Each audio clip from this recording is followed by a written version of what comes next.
everyone. I wanted to let you know that we are officially done with Miss Agnes and we are moving on to another story. We're actually remaining in Alaska.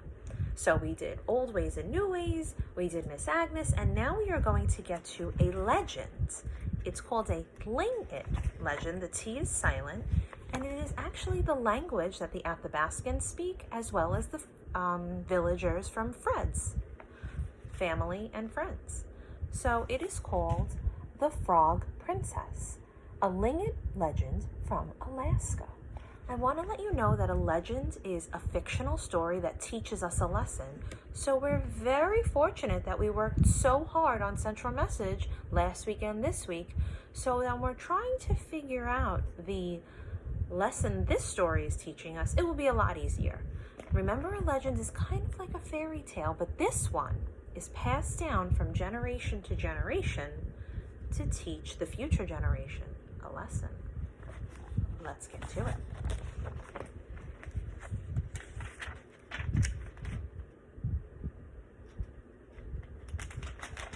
Many years ago, a Tlingit village stood on the shores of a beautiful lake.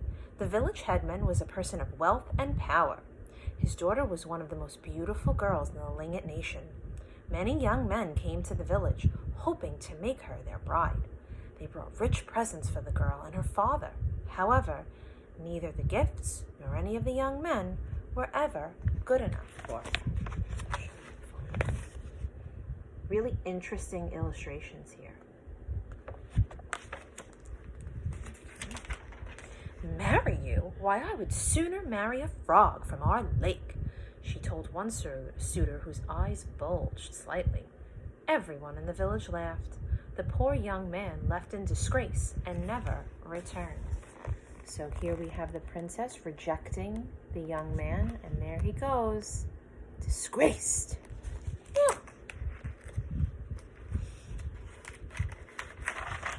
That night, the headman's daughter woke from a sound sleep. She heard someone knocking. Dressing quickly, she tiptoed to the door and opened it. A young man stood on the threshold. A green blanket covered his shoulders. His clothes and fine headdress were also green. The headman's daughter thought he was extremely handsome, though his eyes bulged slightly, and his fingers seemed unusually long. The young man spoke. Did you mean what you said this morning, that you would rather marry a frog from the lake than any of the suitors who have come to your village? Yes, the girl replied. And there's her handsome visitor with his bulging eyes and unusually long fingers. Wonder what's going to happen next. The young man held out his hand. Then come with me. The girl walked with him to the edge of the lake. The young man took hold of the water, lifted it up as if it were a corner of a blanket. The girl saw steps leading to the lake bottom. You go first. I will follow, the young man said. Together they walked down and down until they reached the bottom of the lake. The frog people came to greet them. They were all very handsome, though their eyes bulged slightly and their fingers seemed unusually long. Welcome, daughter, the frog chief said. This is your new home, and we are your new family. We are the frog people. Here, this is illustration. They're walking down to the bottom of the lake.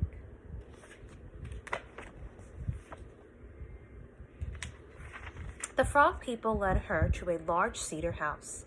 Here they held a wedding feast in her honor. The girl enjoyed the feasting and dancing so much that she forgot about time. Weeks passed. Yet it seemed to the girl that she had been gone for only a few hours. And here we have the frog people celebrating. And here's the bride and groom enjoying their celebration. The headman and his wife awoke to find their daughter gone. They searched through the village. They combed the forests and the seashore. They found not a clue. It was as if their daughter had disappeared from earth. The headman held a funeral feast. The whole village mourned his daughter as if she were dead. And here we have the headman and his wife mourning the loss of their daughter.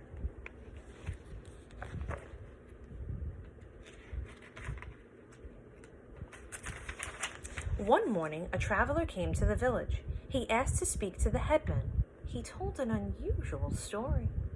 Last night, I camped on the far side of the lake. At dusk, I heard a young woman's voice singing. I followed the sound. It led me to a marsh. There I saw a beautiful girl sitting on a log surrounded by frogs. They were all singing and dancing together. This seemed strange to me. Can you explain it? The headman asked the traveler to describe the young woman. When he did so, the headman recognized her at once. It was his daughter.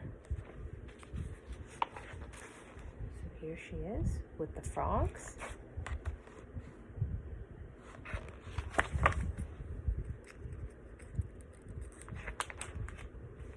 Take me to the place where you saw these things, he told the traveler. Together they set out for the far side of the lake. The headman walked along the lake shore. He stood on the edge of the marsh. Chief of the frog people, he called out, come out of the water. I must speak with you. The waters of the lake began to stir.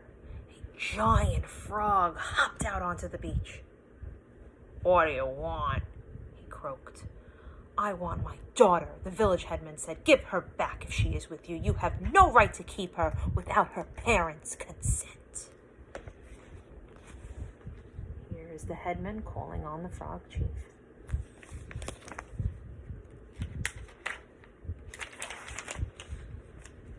She is happy with us, the frog chief replied. She has a husband and many, many children.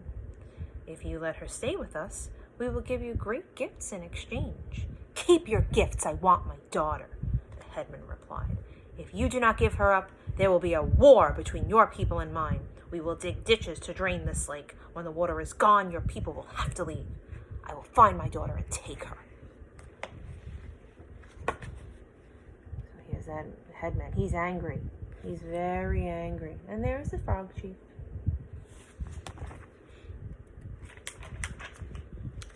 The frog chief blinked his eyes. The frog people do not want war. I will bring your daughter back. Return to this spot tomorrow. Your daughter will be here. The headman went back to the lake the next day.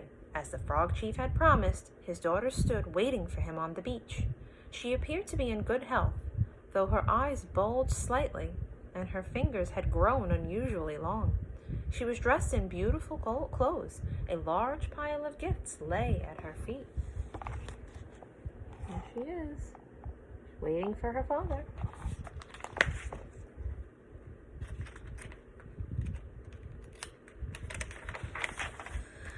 When the headman brought his daughter home, he discovered that she could not speak. The only sound she made were croaks of a frog. Her parents prepared a salmon feast in her honor. She did not touch a morsel. She sat with her eyes lowered, looking very sad. The girl's strange behavior worried her parents. They sent for the shaman. Shaman is like a doctor in their village. He prepared a healing mixture of roots and herbs to drive out the bad spirits inside her. The girl drank the potion. Suddenly, she vomited out a great ball of mud. The shaman broke the ball apart. It was filled with the remains of worms and insects. Oh, that's frogsy.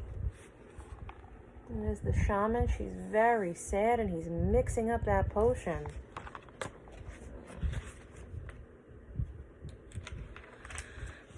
This is the food she ate when she lived with the frog people, the shaman explained. Now she has brought it up. She will be human again. The shaman's words proved true. The girl looked around as if she had awakened from a dream. She spoke in human language once more. However, she still seemed sad. I was happy at the bottom of the lake, she told her parents. The frog people were kind to me. I miss my husband and children. Why did you take me away from them? So she's still sad, and people are shocked. Shocked that she still feels this way. I'd be shocked. Her parents tried to explain. We love you too. You are our daughter and we missed you. It is unnatural for a human girl to live among frogs. They must marry their own kind and so must you. We will find another husband for you. You will have more children, human children. Forget those frogs. You are back among human beings now, where you belong." But the girl would not be comforted. Every evening she walked down to the lake. She sat beside its waters, not saying a word. One day she did not return. The people of her village searched all around the lake. They paddled their canoes back and forth across its waters, but not a trace of her could they find. The headman went to the lake shore. Once again he called the chief of the frog people, but no one came. The frog chief did not answer his summons, nor from that time on were frogs ever seen at that lake. So here she is sitting on the edge of the lake.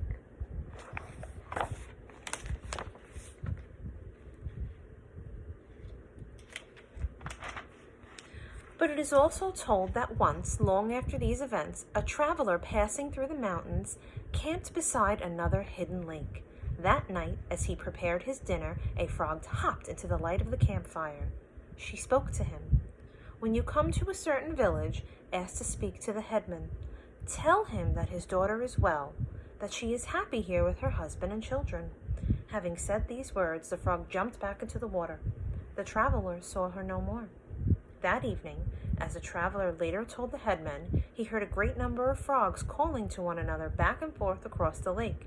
They croaked and peeped as frogs do. But strange to tell, he added, when he shut his eyes and listened closely, he found he could understand what they were saying, for the frogs were all talking in Lingon. Here is the frog speaking to the traveler. Okay, very interesting story, very different from what we've ever read. What I want you to do now is go through the PowerPoint presentation. I screenshotted all of the pages for you. There's also page numbers this time, so you can finally do it on page, it says, which I'm so excited to see.